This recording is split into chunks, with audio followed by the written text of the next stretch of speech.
Thank you so much, everyone. So happy to be here.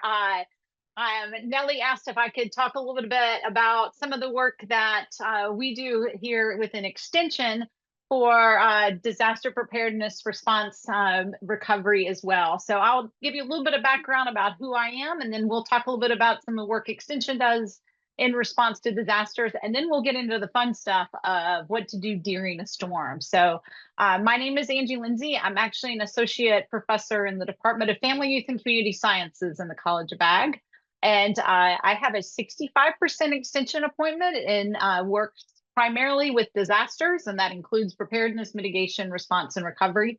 So my job is to support all 67 county extension offices throughout the state in their efforts in preparedness, response, recovery, and mitigation within their own communities as well. So I've been called the Jim Cantori of disasters. I'm not real sure I like that particular term, but we obviously, with a lot of hurricanes that we've had recently, we've been pretty busy in this area. So I'm happy to talk a little bit about some of the work we've done. So and I know that Nellie went over some of this a little bit last week as well, and I'm just trying to add to continuation of the work that Nellie did last week. But for folks that aren't familiar with what is Extension, we are actually part of a three-pronged process, which is federal, state, and local as well. Federal is our agency that we work with, which is the USDA. Specifically, the National Institute of Food and Agricultural, affectionately known acronyms. You know, we love our acronyms as NIFA. And then within the state, we have land-grant institutions throughout the country, and that includes the land-grant institutions 1862, which University of Florida is. 1890s are a lot of our HBCUs, and Florida A&M University is our sister institution here within Florida as well. But that also includes all of our academic departments and our experiment stations around the state. We have research education centers around the state and cooperative extension. And then that local area, which is the county extension offices within each one of our counties here in Florida. We're lucky within the state of Florida that we still have an extension office in all 67 counties. Work closely with other extension folks throughout the country, and I can tell you that our state is rare, and we're lucky to continue to have all 67 offices. So just to give you a little bit about what we do, and again, it's that research to practice. It's taking the research information from the land-grant institution here in Gainesville and getting it out to the communities and applying that research to help our communities in different ways. So different program areas include that traditional production agriculture, but we also have programs and things in natural resources, Sea Grant, horticulture, family and consumer sciences, and youth development and 4-H as well.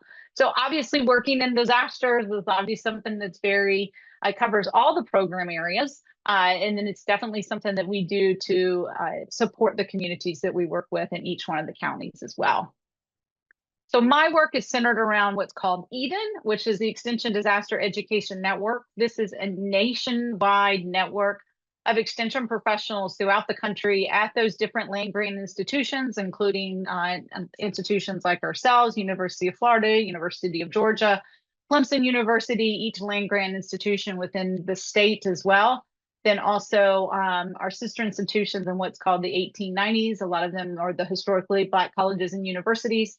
And then 1994 universities, the Native American colleges as well. So a lot of those have representatives that are also working in disaster preparedness, mitigation, response, and recovery within Extension as well. So it truly is truly is a network of about over 400 folks representing about 77 extension systems across the country. We share resources. We share best management practices. Regionally, we group together to develop programs that will impact regions, especially for those of us that have the same natural disasters, those of us in the Southeast, including North Carolina, South Carolina, Georgia, us, Alabama, and Mississippi have done some regional programs together in response to hurricanes as well. So it's a great way to work together with other states in impacting not just our state, but the region itself. So within Florida, we have 3 what's called point of contacts. I am one. We have one with FAMU, which is Kimberly Davis, and we do have a Florida Sea Grant. Considering our Florida Sea Grant is within the University of Florida, we have a point of contact as well. And then we have about actually that number is probably about 30 representatives from all over the state that are considered Eden delegates as well. Our work aligns with the national mission to reduce the impact of disasters through research-based education. And again, our programs and education tools are at all levels of disaster management, including preparedness, mitigation, response, and recovery. So experience can be our greatest teacher, and we've had a lot of experiences in the past couple of years. Just looking at 2017 was Irma, and we've not had a major hurricane since 2004, 2005, and Irma impact, as many of you probably remember, impacted so much of our state. And so it was kind of a wake-up call that, okay, we are still susceptible to these types of hurricanes, and then it's been active since then, and obviously last year with Hurricane Debbie, Hurricane Helene, and then 2 weeks later, Hurricane Milton as well, and in the same typical areas also. So what does this look like? Combining research, current extension programs, and recent events, including these hurricanes that I just mentioned. We're just active in all levels of disaster management, depending upon the different county, depending upon the potential impact and the impacts afterwards and response and recovery as well. So what does this look like? Just briefly, some examples of some roles of extension in our counties. They provide that research-based education, disaster management information, including preparation, mitigation, response, and recovery. And this includes year-round programs. We have many counties that are doing year-round programs to help prepare for hurricane season for that June 1st deadline. Then we also have folks that work in their emergency operations center within their counties. They are representatives within their disaster management team within their counties, including serving as the emergency support function ES-17, which in Florida is animals and agriculture.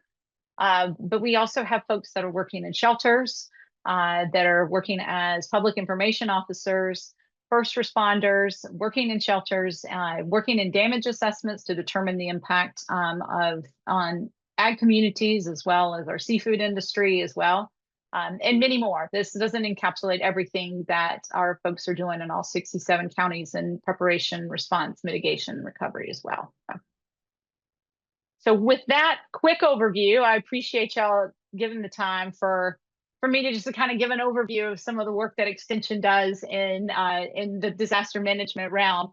But let's talk about planning to be safe during the storm. And Nellie did a great job last week and provided some great information. I learned a lot, actually, on being prepared and preparing in what we like to call blue skies, or days like today where we're not anticipating the storm, although we do have a blob on the screen right now if anybody checks the National Hurricane Center as much as I do.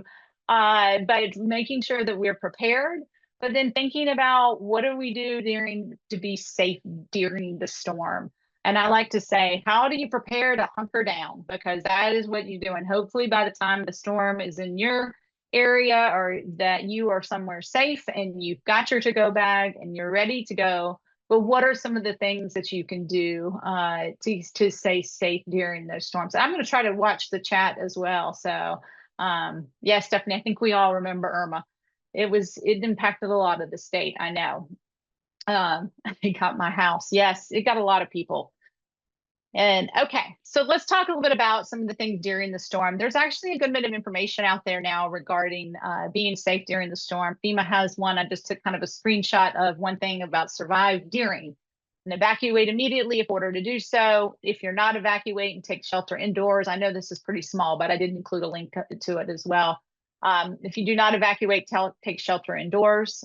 Get inside a safe shelter or sturdy building as soon as possible. Pay attention to updates to weathers. Use a generator, grill, or camp stove only outdoors. Turn around, don't drown. We've heard that a lot with floodwaters. Do not drive during a hurricane, and conserve your mobile device battery. So preparations during your blue skies, during a lot of the things that Nellie talked about last week with preparing, will enable you to be safe during the storm as well. So a few things to keep in mind and things we want to go over today is kind of delving down a little bit more into that shelter conversation a little bit. Like what do we need to do for sheltering, whether that be evacuating or do we need to shelter at home or in place? And pay attention to updates from weathers and news sources. Know generator safety. And wow, this is so important. I'm sure you've heard it in the media, especially around storms, about the importance of generator safety as well. Thinking about electricity and mobile devices, flooding, and then last but certainly not least, thinking about your own mental and physical health, especially some of these storms that just linger and stay over for quite some times during. It can very much so impact our mental health as well. Sorry. Okay. So shelter, and Nellie talked about this last week. If you are told to evacuate, please do so. Absolutely, please do so. And allow enough time to pack and inform your friends and family. There are several opportunities and several folks or several places to go, including some shelters, which should be opening up, especially if your area is under a watch or a warning. Under a watch, I imagine they will start thinking about opening up shelters. And then once the area is under a warning, absolutely those shelters information should be out there and readily available and when they're going to open to let you know when you could get over there as well. I would also suggest, it's funny, a lot of times people think, oh, I need to evacuate. Well, they think they need to drive 3 states away when they're going to go see family in 3 states away and everything else. But and Nellie showed last week those evacuation areas. And so it's perfectly okay to evacuate somewhere within your area that is, number one, may not be in an evacuation zone, or number two, their evacuation zone may not have been called. I live in Jacksonville, Florida, actually. And so our evacuation zone is like a D or an F. So it's one of the final ones that's called, and knock on wood, we've never been called to evacuate. So we've had folks that have, talked about coming and staying with us if they live closer to the beach area or closer to that area, that they were evacuated, but our area was not. So I think the perception is, oh, I'm going to evacuate and I'm going to drive to Georgia or wherever. But it's not necessarily. If you've got a friend or family that you can bunker with to get through the storm, then that would be that they're not in an evacuation area would be helpful as well. So so yes, Jose, I'm going to get to that in a second. So secure windows, permanent storm shutters are obviously something that are very nice to have, but obviously not everyone can have those. The suggestion is to board up windows with 5/8" exterior grade marine plywood that are ready to install, and most of our hardware stores in this area can have that. Bring in outside furniture, decorations, trash cans, things that can be picked up by the wind, and be sure that your car's gas tank is filled. I like to suggest that we keep your gas tanks at a half tank through hurricane season. Just try to not get below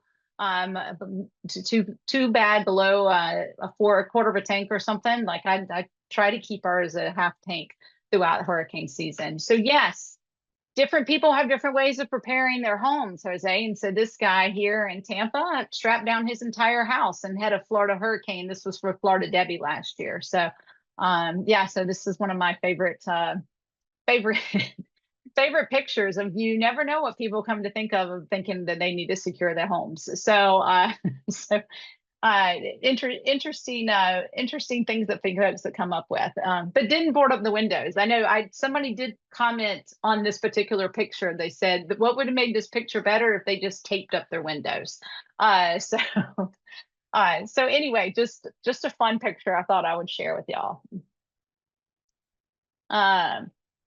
Okay, so if you decide to shelter in place, you're not in an evacuation zone, or your evacuation zone has not been called, one of the things that is suggested is to take refuge in a small interior room, closet, hallway, or the lowest level during a storm, especially if the winds start to really pick up as well. One of our extension agents that stayed at home through Hurricane Michael, I still get chills thinking about her calling me after the storm had gone through and said, Angie, I was just waiting for the roof to blow off my house. And it was so intense that she said it was just sitting there listening to that was just horrifying. Think about putting as many walls between you and outside. So if that's an interior room or a hallway, think about, okay, how many walls are between me and the outside and the wind? So just thinking about being as interior as possible as well. Stay away from windows, skylights, and glass doors. I am notorious for liking to watch the storm, so I sit right by a window, and I think I have to stop doing this. So think about that when the storm is approaching, or when you are going through it, making sure you stay away from those areas as well. Eyes of the storm. And the media loves to go out there in the middle of the eyes of the storm and say like, oh, we're in the middle of the eye and it's going to come back up. But as that passes over your area, it will be calm. But on the other side of the storm, as we have seen, wind speed will rapidly increase. So therefore, even though the Weather Channel does it all the time, avoid the temptation to go outside when the eye passes over, because you never know when those winds are going to pick up rather quickly as well. Tornadoes are very common with hurricanes. We certainly saw that with Hurricane Milton in South Florida.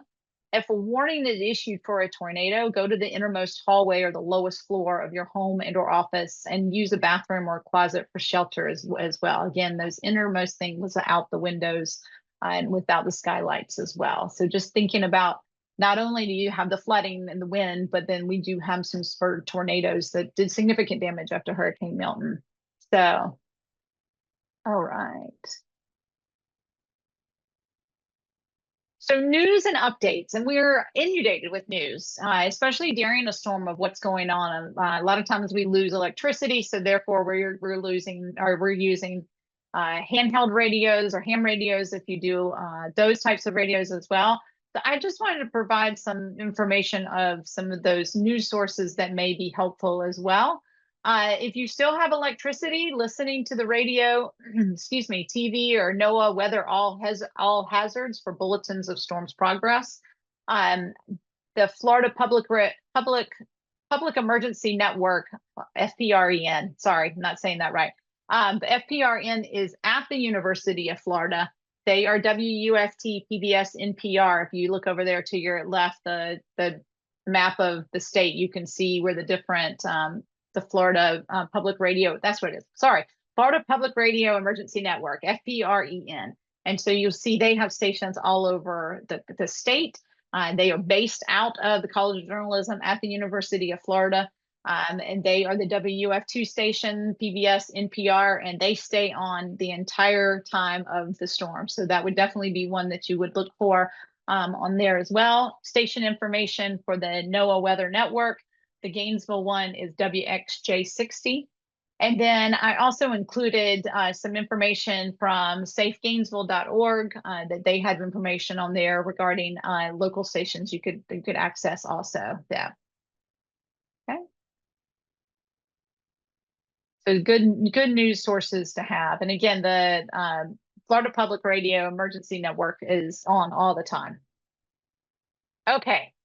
So let's talk a little about generator safety. And this is so hugely important because we all have heard of folks that have unfortunately lost their lives due to lack of hurricane safety, lack of generator safety. So number one is read all instructions and safety materials before a storm as well.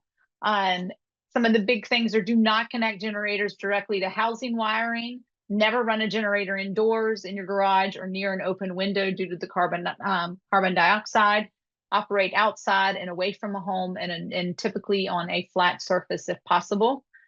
In your pre-storm checklist, make sure you have enough fuel. I like to say when you go fill up your gas tank for your car, make sure you have maybe a gas can where you can also bring home and have it for the generator as well.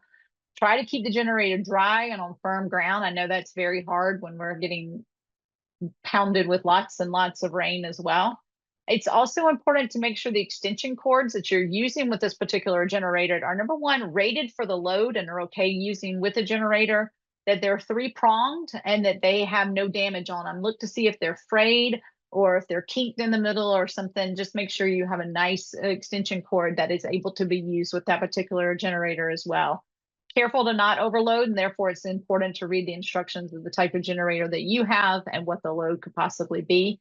Excuse me, the emergency, I forgot their actual thing. They do a great job. Their link here on the bottom, their generator safety, are the ones that did the infographic here on the right as well. They have a lot of great information regarding generator safety, using backup power safely, and the best way to do some of that as well. And that is their link there also. Okay. Sorry. Okay. So electricity and mobile devices, and thinking about some of these and thinking about alternative power sources. Obviously, we just talked about a generator or a freezer.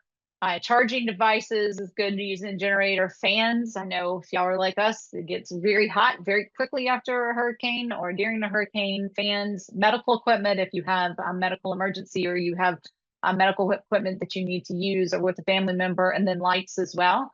Also thinking about that load, like can you leave the refrigerator plugged in for a little bit, but then pull it out for just a bit so that you can charge a device. So thinking about where you may need to pull something out in order to plug something in.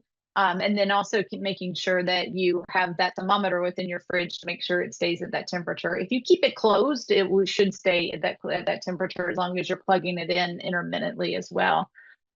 Also just suggest these battery powered sources or power stations. You can get these at hardware stores as well. These are centered around car batteries, and they usually have a radio, a flashlight, a jump starter, and several AC outlets as well. And they are centered around a car battery. They're great to have power stations. It gives you just another source in addition to a generator if you have a generator as well. But it's another way that you can keep things plugged in as well a little bit longer also. So they're great power stations. I know ours has a radio built into it. It has a flashlight that it charges when we need it. And then it has several AC outlets that we can plug phones into and charge devices as well. Obviously, portable and solar charges and lights. I'll tell you, Jen, who is one of our FCS agents down in Lee County, she has a great idea. She went and bought the solar lights that go for landscaping, the ones that literally soak up the sun during the day, and at night they light up your landscaping and make your home look beautiful. So she bought a bunch of those, and after the hurricane passes, I mean, we all know the first thing that happens after a hurricane passes is we have a beautiful day. The sun's out and beautiful. So she puts all of those out there to get the sun. And so at night, when the sun goes down and the power is still out because they're dealing with the impacts from a hurricane, those lights are on. So I thought it was a great idea. And she said they're fantastic. She puts them all over her house. And then the next day after they get up, she puts them right back outside and lets them recharge again. So thinking about those solar charges in different ways as well. And then also there's a lot of battery powered lights out there. I know Amazon has some cute little lights that you just kind of flick on quickly. Just thinking about maybe including those in your to-go bag or your emergency bag as well would be helpful also. And then making sure the batteries are charged also. In blue skies, think about possibly investing in energy efficient equipment, especially for bigger purchases like refrigerators and freezers that maybe are not going to overload a generator, or that you're able to charge a refrigerator and something else with more of an energy efficient type equipment. Mobile devices may be impacted due to cell, Wi-Fi damage, and or heavy traffic. I know many of us, after a storm has passed, like we can only text. Then that's because of the cell service was damaged in some way. The cell tower was damaged in some way. Obviously, a lot of times our Wi-Fi is out. And then a heavy traffic. Everybody is trying to communicate with folks to find out if folks are okay as well. So a lot of times those cell services, you may have to wait a couple of hours and maybe a day until they're working like we're used to them working as well. So flooding. And so this is something I know Nellie talked about last week too. This is something that's been on our minds, obviously, and our hearts as we think about our friends in Texas as well. But obviously never drive in those flooded areas. Turn around, don't drown is something that we definitely want to make sure we keep in mind. And if floodwaters surround your car, abandon your car and move to higher ground as soon as possible. I remember watching last year, I think it was Hurricane Helene. They were on the news and these folks were walking through the floodwater behind one of the news reporters. And she did say, walking through this floodwater can contain things. You should not walk through these floodwaters. So thinking about that as you're trying to get around afterwards storm, is thinking about some of those floodwaters. Just wear the protective equipment if you have it, or make sure that you rinse off carefully after if you have to, because that floodwater you have no idea where that floodwater can contain, including bacteria, oil, hazardous materials, solid waste, and other contaminants as well. So it's important to keep that in mind, that those floodwaters can contain that as well. And then try to avoid walking through floodwaters more than 6 inches, especially if the storm is still raging and that you could potentially be swept away in that also. So lastly, I do want to make sure that we talk about mental and physical health as well. Obviously, physical health, medications, medical devices, health-related items. We want to make sure. I am notorious for the minute we are looking at a storm, my go-to is peanut M&Ms. And so, yes, I'm aware that's not necessarily a healthy snack, and that hurricane snacks has become a key thing. But just make sure it's a good balance so you have some healthy alternatives as well, and hydration also, making sure that you have a gallon of water per person, making sure that you continue to drink that as well. I've heard stories of folks that said, well, I didn't eat or drink anything the entire time during the storm because I was afraid I wouldn't have any after the storm if we lost power. So no, like, make sure you have enough that during the storm you can also have those healthy snacks and the hydration as well. Try to sleep. Although I know Florida is notorious for hurricanes come at night for us every single time. So, but try to sleep if you can, and making sure that you keep in mind that staying healthy will minimize that stress as well. Mentally, again, sitting in your home, if you're sheltering at home or sitting anywhere and listening to oftentimes that wind and that rain pound can be extremely stressful. So thinking about spending time with friends and family, folks that possibly that you're sheltering with, think about those activities you enjoy. For me, I'm one of those folks that loves an adult coloring book and colored pencils, so I have plenty of that around. I know a lot of families play games during these times as well. Crafts, needlepoint, anything that you enjoy doing that can be a coping mechanism while you wait it out, while we hunker down and wait it out as well. And make sure that you plan for those ahead of time. So think about, okay, what am I going to do during the storm that can help me take my mind off things a little bit? So thinking about that ahead of time and having it in your packet and having it in your area, or having it in your emergency bag, or having it near you ready to go, so you don't have to worry about getting it right before the storm comes as well. Be sure you take one thing at a time. This is a stressful time, and obviously thinking about the impacts is going to be stressful as well. So be kind to yourself and take one thing at a time. Don't get overloaded with things that you're going to have to do after the storm passes. Just do the next right thing. Take one thing at a time and be kind to yourself. These can be traumatic events, and so make sure that you give yourself the kindness and the grace that you need. And if you need help, ask for it. The next slide, I believe, has the SAMHSA distress hotline. This is a text hotline that is manned 24/7. If you need someone to kind of talk with when you're going through the storm, this is a great resource to keep by, especially if you're doing it alone. And it's a great disaster distress helpline. Somebody is manning that 24 hours a day, 7 days a week also. So I do also want to talk a little bit about social media. Although it can be an extremely valuable tool during times of disasters to find out what is going on and checking on people and everything else, it can also be detrimental as well. So obviously, advice would be that you follow accounts that provide up-to-date information, and I have that in the next slide as well. And then try to limit exposure to disturbing images and stories. Definitely would suggest try to be careful of doom scrolling when you just get what I call down the rabbit hole of doom, and you just can't stop looking, and you're reading all the stories and you're seeing all the images, and it can absolutely impact your mental health. So definitely keep that in mind as you're starting to go through looking through social media. Kind of check in with yourself. Is this impacting me mentally? Do I need to take a break from social media? And just keep that in mind. Or do I need to switch accounts or look at something else as well?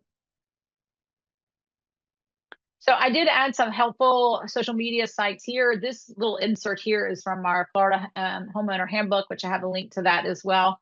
But the National Hurricane Center and American Red Cross and Florida National Guard have recently changed there. So I gave their updated handles there. these are X, I believe on X and on Instagram as well. I'm sure you can find them on your other, if you have a favorite social media site as well. I imagine just putting in these handles will bring them up as well. I definitely suggest the state emergency, the Florida State Emergency SART, Florida State Emergency Response Team. They do a great job and they keep that one updated quite often as well. The Florida Public Radio Emergency Network that I mentioned earlier, which is based out of US and has WFT, is at Florida Storms, and that's across the board for all social media. And then a shameless plug here on the bottom. The Eden handles are obviously our national one is Extension Disaster ED. And then for UF is UFL Eden also. And we do try to, for during storms, UFL Eden, we try to push out the information that we are getting from our Florida State Emergency Response Team. So we're trying to push information out that we are getting from the state as well. So it just may be another one that you want to add just to make sure that you're getting all the information as well. So, okay, so final thoughts before I go into the questions. And sorry, I stopped kind of looking at the chat here. So, but keeping in mind that you are not this guy, we are not Jim Cantori, who is out in the middle of all the craziness and the thing. So don't be this guy. So don't be this guy that's been taking a belly flop off of a boat in the middle of Hurricane Debbie. So it's just keeping in mind that even though some of this information or some of this, we're Floridians, we've handled hurricanes in the past, it's still not safe to go out there. Let the first responders be on the roads. Stay safe, stay where you are, shelter in place until you get the go ahead that it's okay to go out and after the storm has passed. So just keep yourself and your family safe as possible. These are some of the references, some of the resources that I used in pulling this together, and some that I would definitely suggest in looking at and thinking about during the storm as well. And last but not least, stay safe this season. We do have a blob that is out there currently. It does look like it is going to move to the west, but stay safe this season. And I'll look at the chat as well, and happy to take any questions also. Oh, sorry. So thank you. I think one of the questions in here I did forget Mike's. Sorry, I just saw. Yes, Robert, thank you. I did forget Mike's weather page. Yes, I'm so sorry. Please don't tell Mike I forgot to mention his. Sorry.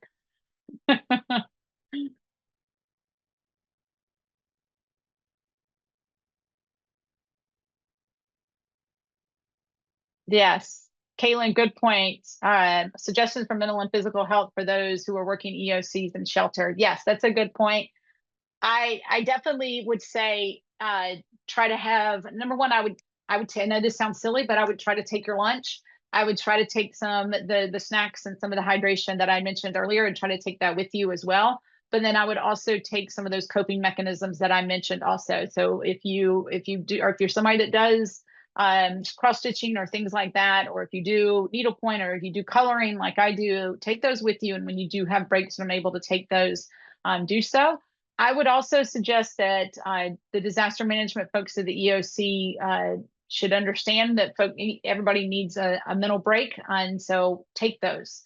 Don't be a martyr. Take those, because if you are in good physical and mental in a good mental place, you're going to be more helpful to the folks that you're trying to help. It goes back to put your oxygen mask on first. So if you need that break, then absolutely take it. So. Shinlei, I agree. Having a debriefing space after is really helpful. Being able to talk about what worked, what did not work, what should we do again in the future, I think is important as well. So, yes. Great. Sorry. I'm just kind of scrolling through here.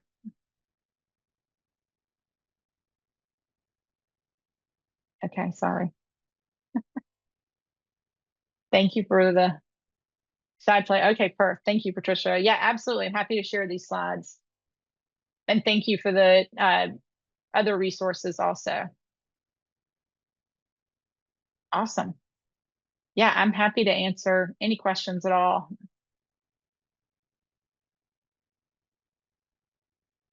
Yes, that's a very good point about the flushing the toilet without water. Thank you, Michelle. And from what I understand, toilets are different now, and there's different ways, depending upon what kind of toilet you have now, is a different way of doing things as well. So, yes, Kaylin, good point about the fire ants. Like those and mosquitoes are the worst after storms. I agree.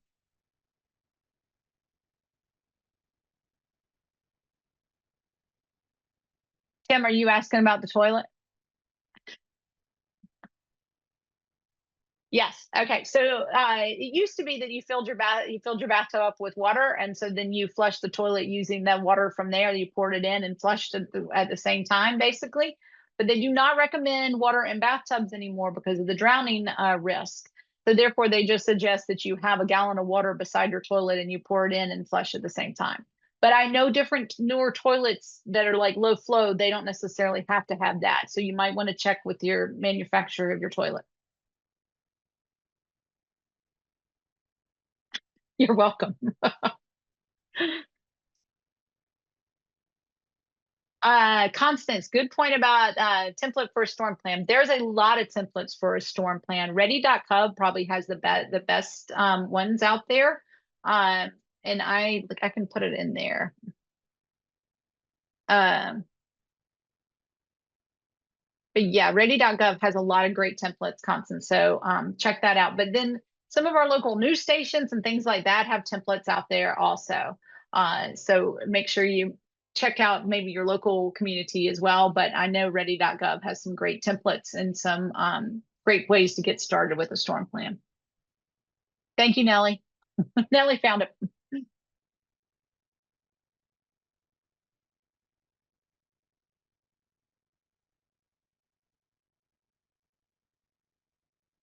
Yeah, thanks, Dale.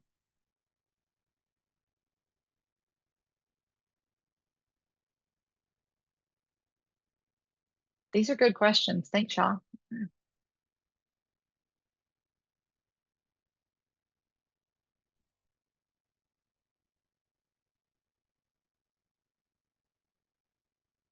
Yeah, Michelle, good point. I know rain barrels is something they're suggesting that they get to collect that water from the rain and then, have a downspout out for the rain barrels to fill up those buckets. Yeah.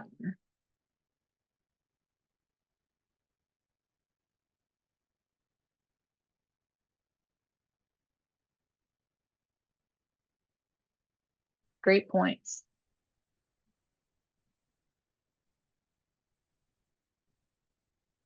Well, thank y'all very much. I'll put my email in here just in case um anybody missed it on the website, or y'all know PowerPoint there. So and happy to answer any questions if anybody has any later on. So unfortunately, I'm not going to be able to make it to Nellie's after the storm next week, but I know it'll be some great information, and I look forward to watching the recording. So.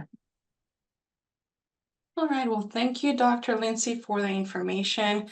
I put on the chat a link to where you can register for the next two webinars. The next one coming up is on July 22nd after the storm.